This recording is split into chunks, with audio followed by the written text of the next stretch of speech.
내지는 못할 것 같다. 그러니까 우리가 베네스라고 하는 지역에 가서 우리가 보내자. 그래가지고 배를 또 갈아타가지고 떠나기 시작했는데 그들이 그레네 해변을 이렇게 끼고서 돌아가고 있을 때 문제가 발생했어요. 어떤 문제가 발생했냐면 그 그레네 해변을 이렇게 돌아갈 때 그곳에는요 광풍이 유명한 광풍이 있어요. 그게 뭐냐면 유라굴로아라고 하는 광풍이 있어요.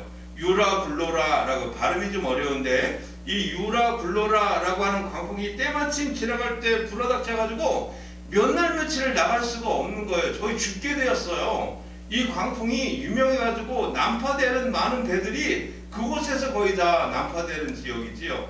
그런 지역에서 처하게 되었다는 거예요.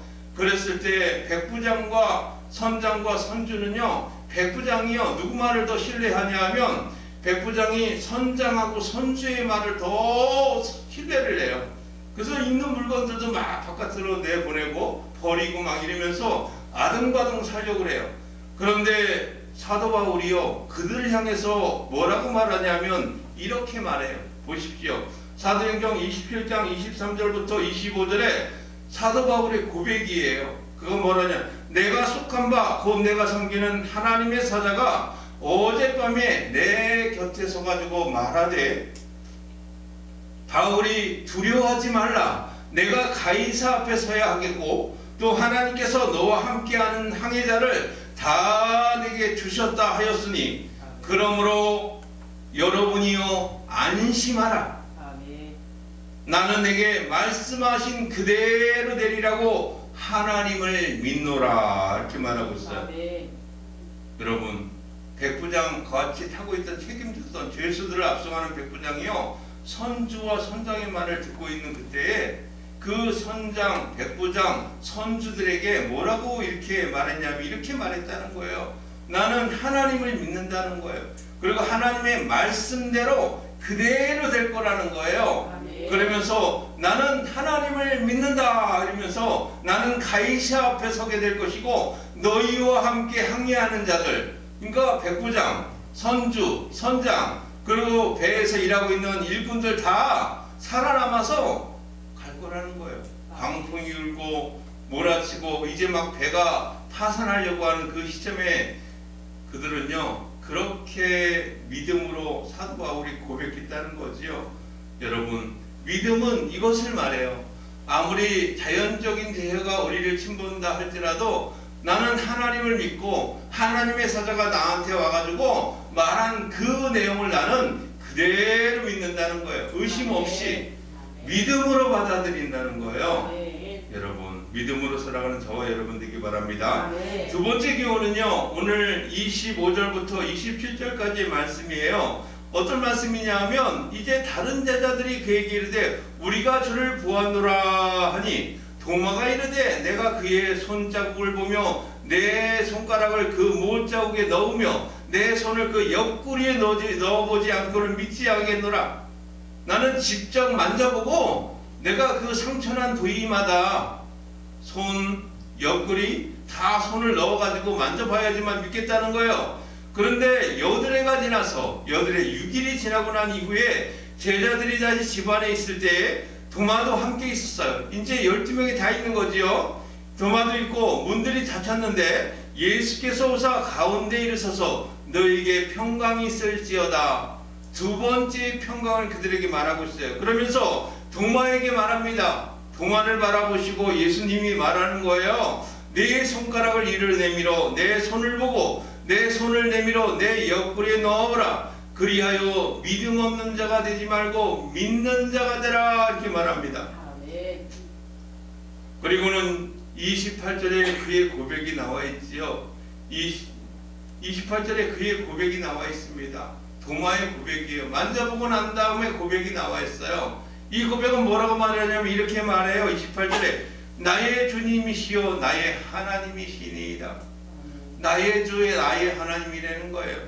그런데 여러분 오늘 말씀을 보니까 말씀 속에 살아 증거하시는 예수님의 마음과 합일단 은혜를 누리고 살아야 한다는 거예요.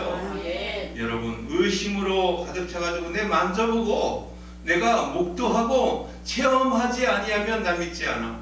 이런 믿음이 아니라 말씀을 믿고 그 말씀 속에서 예수님을 증거하는, 그래서 예수님의 마음과 합일되어지는 그러한 은혜를 누리고 살아가는 저와 여러분 되기 바랍니다. 이것은 중요해요. 왜냐하면 말씀이라고 하는 것, 오늘 예수님께서 직접 찾아오셔서 체험을 시켜주지만 우리는 그런 체험을 할 수는 없잖아요. 말씀 속에서 예수를 만나고 아멘. 말씀을 통해서 은혜를 누리고 아멘. 말씀을 통해서 간접적으로 하나님의 생명의 말씀을 접한단 말이지요. 그 말씀, 다시 말해서 이 성경은요, 디모데후서 3장 15절과 16절은요 이 성경에 대해서 이렇게 정의합니다.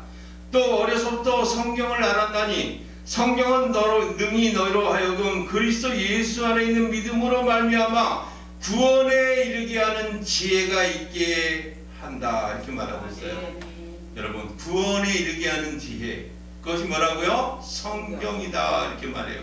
뿐만 아니라 모든 성경은 하나님의 감동으로 된 것으로 교훈과 책망과 바르게 함과 의로 교육하기에 유익하다, 이렇게 말해요.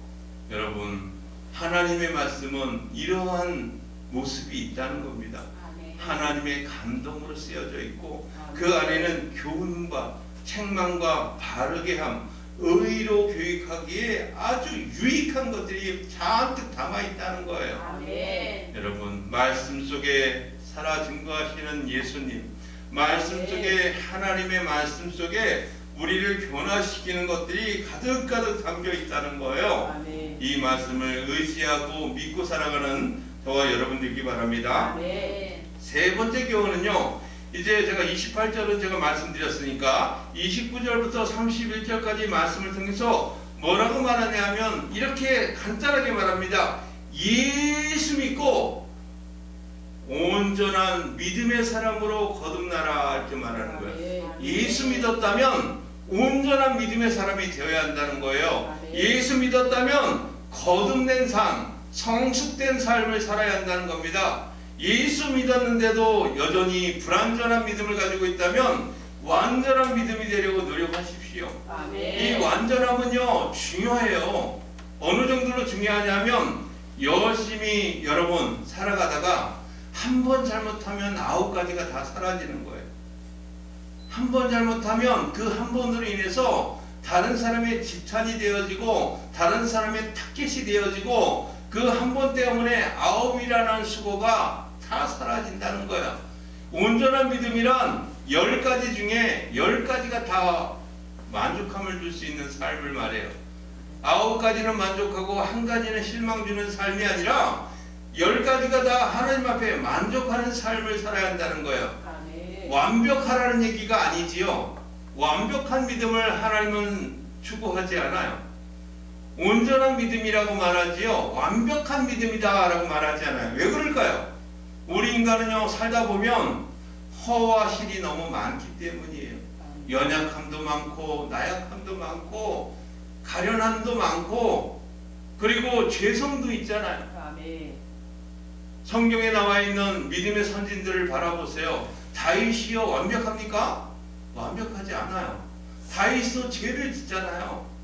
다윗도 죄를 지어요. 다른 여인 데려다가 동침해가지고 임신을 시키고 그 남편을 죽이기까지 하고 다윗은요 완벽하지 않아요. 그러나 하나님이 기뻐하시는 다윗이라 그러셨어요.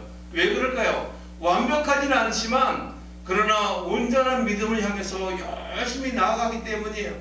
자기가 잘못을 저질러도 그 잘못을 하나님 앞에 참회하고 진실로 뉘우치고 회개함을 통해서 하나님 다시는 그러한 잘못을 하지 않겠습니다. 이렇게 하나님 앞에 진실 어리게 다가가서 하나님 앞에 눈물 흘리면서 자기의 잘못을 반성할 때 하나님은 그것을 다 용서해 주시기 때문이에요. 의도적인 그러한 죄가 아니라 모르고 저질렀다는 거예요. 그리고 난 이후에 회개함을 통해서 완벽한 믿음의 사람이 아니라 온전한 믿음의 사람이 되려고 부단히 노력하는 그 믿음을 보시는 거지요. 우리의 삶도 그래야 합니다. 온전한 믿음을 가지려고 노력해야 합니다. 그래서 거듭난 삶을 살아가야 한다는 거예요. 내 부족함이 무엇인가를 잘 보십시오. 누구나 있어요. 부족함이 있다는 거예요. 믿음의 부족함이 우리들에게 늘 잔존하고 있다는 거지요. 그 부족함을 자꾸 뒤돌아보면서 부족함을 하나하나 채워나가는 거예요. 퍼즐을 맞추듯이. 퍼즐 아세요? 한 그림, 명화, 성화라고 하는 그림을요, 조각조각 내가지고 그걸 하나 맞춰가는 거예요. 여러분, 단 한 번에 다 맞추는 사람이 없어요. 하나하나 이렇게 맞추다 보면 명화가 딱 맞춰지는 거죠. 우리 인생은 그러하다는 거예요. 우리 주님을 만나는 그날까지 그 명화를 완성하기 위해서 믿음이라고 하는 퍼즐을 하나씩 끼워 맞추는 거예요. 열심히 맞춰가는 거지요. 그래서 어제의 믿음이 오늘의 믿음이 아니고 오늘의 믿음이 내일의 믿음이 아니라는 거예요. 더욱더 성숙과를 향해서 달려가는 그러한 사람이 되기 바랍니다. 그래서 디모데후서 3장 17절에는요, 우리들에게 뭐라고 말하냐면 이렇게 말해요. 이는 하나님의 사람으로 온전하게 하며 모든 선한 일 행할 능력을 갖추게 하려 함이라. 우리가 온전하지 않다는 것은 하나님의 사람으로 말씀을 열심히 갈고 닦고 배우고 익히고 읽고 살아가면 온전하게 만들어주고 또한 모든 선한 일을 행할 능력을 우리에게 붙여주신다는 거예요. 그리고 에베소서 4장 13절에는 이렇게 말합니다. 우리가 다 하나님의 아들을 믿는 것과 아는 일에 하나가 되어 온전한 사람을 이루어 그리스도의 장성한 분량에 충만한 데까지 이르겠다, 이렇게 말하고 있어요. 여러분, 우리가 예수를 믿고 살아간다는 것은 그런 거지요. 오늘 도마가 나의 주인이시요 나의 하나님이다